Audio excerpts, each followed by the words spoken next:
kita hidup di zaman yang berbeda. Di masa lalu, menjadi aparatur sipil negara yang mulai berputar pada urusan dokumen kertas tanda tangan. Gitu kan? Dan meja yang penuh tumpukan berkas hari ini, semuanya mulai berubah. Teknologi digital mengubah wajah birokrasi kita. Dan sekarang, Artificial Intelligence atau AI siap masuk ke ruang-ruang kerja kita. AI bukan lagi milik film-film science fiction Hollywood. AI kedepannya akan hadir dalam bentuk sistem absensi otomatis. Tapi, di tengah euforia transformasi digital ini, ada satu hal yang sering kita abaikan. Apa itu? Etika digital. Benefit. Artificial Intelligence mempermudah banyak hal. Bayangkan, AI itu bisa loh menganalisis ribuan data cuma dalam hitungan detik. Mungkin aja di masa depan kita bisa menemukan AI yang bisa mendeteksi korupsi, duplikasi data bansos, bisa merekomendasikan kebijakan berbasis machine learning. Namun di balik kemudahan itu, AI juga membawa bahaya yang tak kasat mata.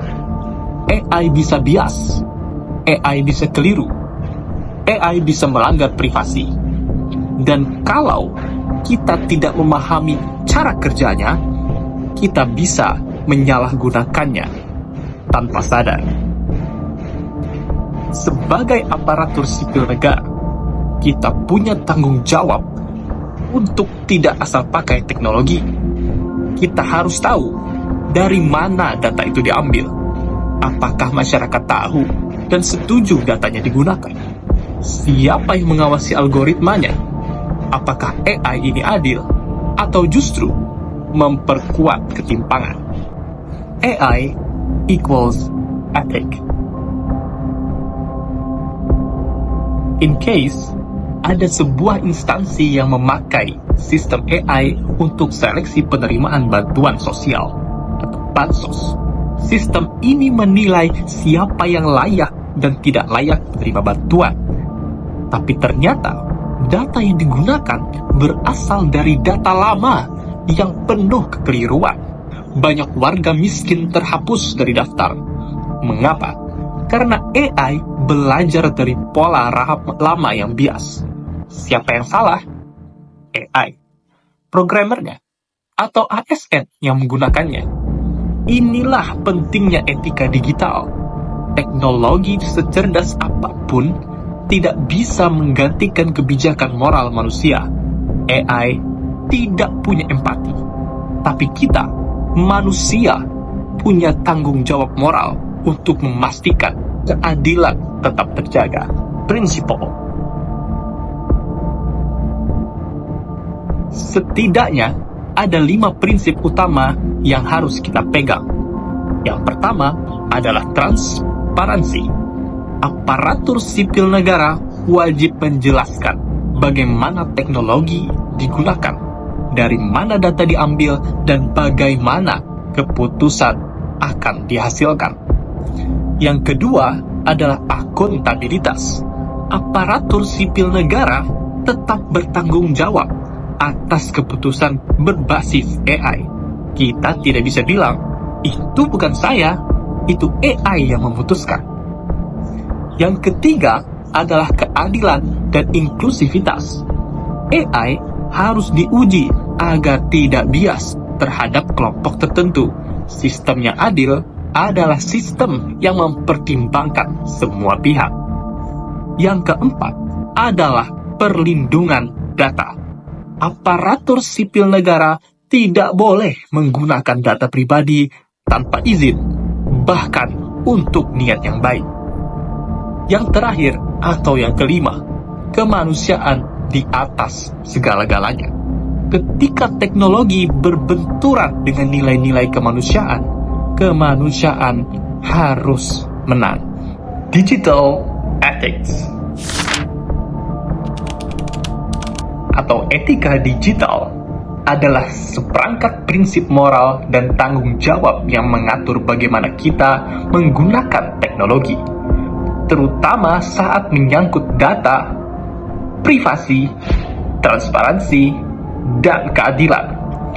Bagi aparatur sipil negara atau ASN, etika digital bukan sekedar jadi pelengkap, tetapi juga menjadi pondasi.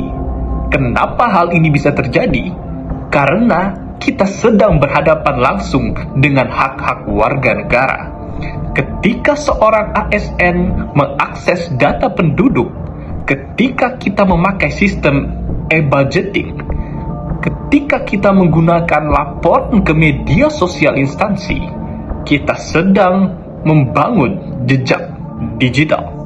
Dan setiap jejak itu punya konsekuensi. Dalam dunia digital, tindakan kita bisa berdampak luas, tidak terlihat, dan sekali tidak bisa ditarik kembali.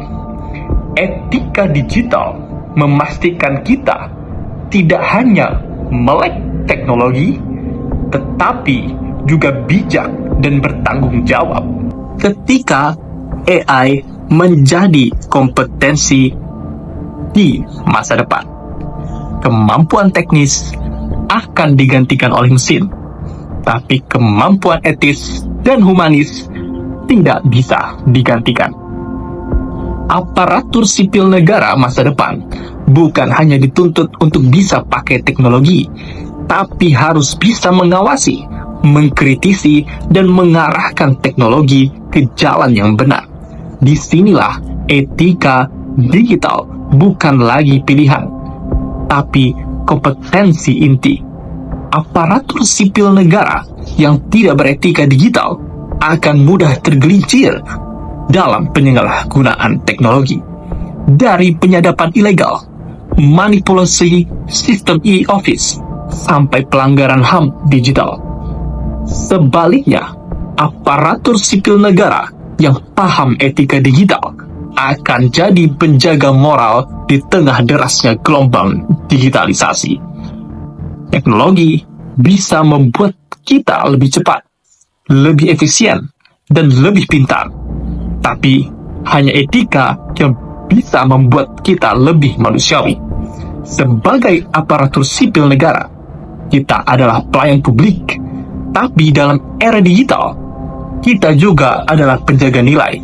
Mari kita pastikan bahwa dalam setiap inovasi, dalam setiap aplikasi, dan dalam setiap keputusan berbasis AI, kita tetap menjunjung tinggi keadilan, transparansi, dan tanggung jawab.